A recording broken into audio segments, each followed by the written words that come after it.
Banyak orang berpikir begini, nanti kalau sudah semangat, baru aku akan mulai. Kalau mood lagi bagus, baru aku akan produktif. Seolah-olah, motivasi adalah syarat utama untuk bisa disiplin. Padahal, kenyataannya justru kebalikannya. Kalau kamu terus-terusan menunggu motivasi, kamu tidak akan pernah mulai. Kenapa? Karena motivasi itu sifatnya seperti tamu. Datang dan pergi sesuka hati. Ada hari di mana kamu bangun dengan perasaan penuh energi dan siap menaklukkan dunia. Tapi, jujur saja, lebih sering kita bangun dengan kepala berat, pikiran lelah, dan rasanya ingin kembali tidur. Nah, di saat-saat seperti itulah, disiplin seharusnya mengambil alih.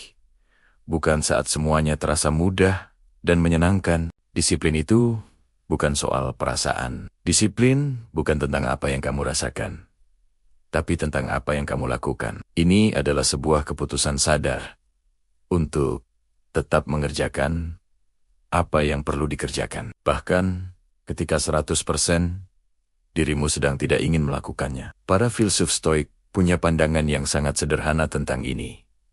Kamu tidak harus merasa siap untuk melakukan hal yang benar. Yang penting adalah kamu tahu apa yang bisa kamu kendalikan, yaitu tindakanmu.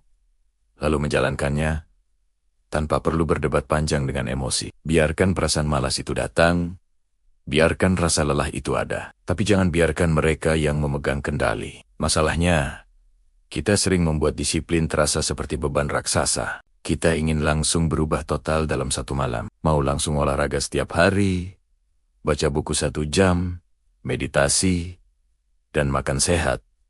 Semuanya dimulai besok. Lalu, saat kita gagal mempertahankannya dalam seminggu, kita merasa kecewa dan menyerah total. Kita bilang, memang aku tidak punya disiplin. Padahal, disiplin yang sesungguhnya dan bertahan lama justru dibangun dari hal-hal kecil yang dilakukan secara konsisten.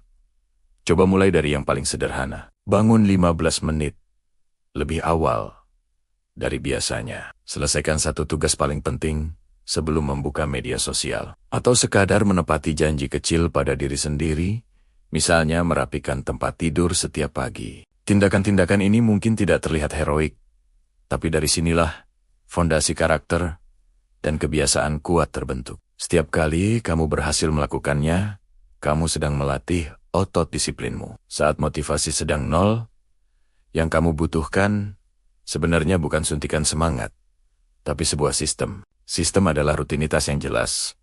Keputusan yang sudah kamu buat sebelumnya saat pikiranmu sedang jernih. Misalnya, kamu sudah memutuskan bahwa setiap pulang kerja, kamu akan langsung ganti baju olahraga, tanpa berpikir lagi. Dengan sistem kamu tidak perlu bernegosiasi dengan dirimu sendiri. Setiap hari, kamu hanya perlu mengikuti alur yang sudah kamu tetapkan. Inilah yang membuat disiplin terasa jauh lebih ringan. Kamu tidak lagi berperang melawan pikiranmu sendiri setiap saat. Menjalankan disiplin tanpa motivasi juga berarti kita menerima sebuah kenyataan pahit.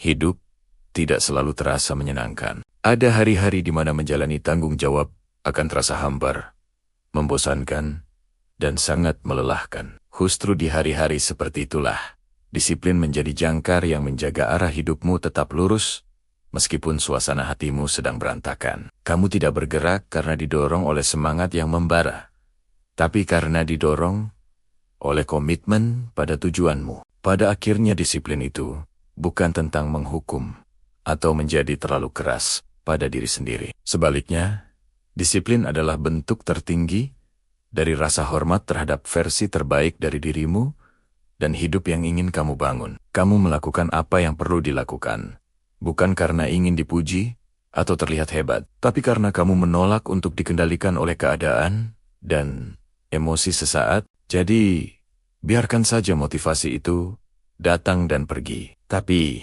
biarkan disiplin yang tenang dan konsisten itu tetap tinggal bersamamu, menjaga setiap langkahmu tetap maju, satu hari pada satu waktu. Terima kasih sudah menonton. Kalau kamu merasa video ini bermanfaat, jangan lupa like, subscribe, dan bagikan ke teman-temanmu. Sampai jumpa di video berikutnya.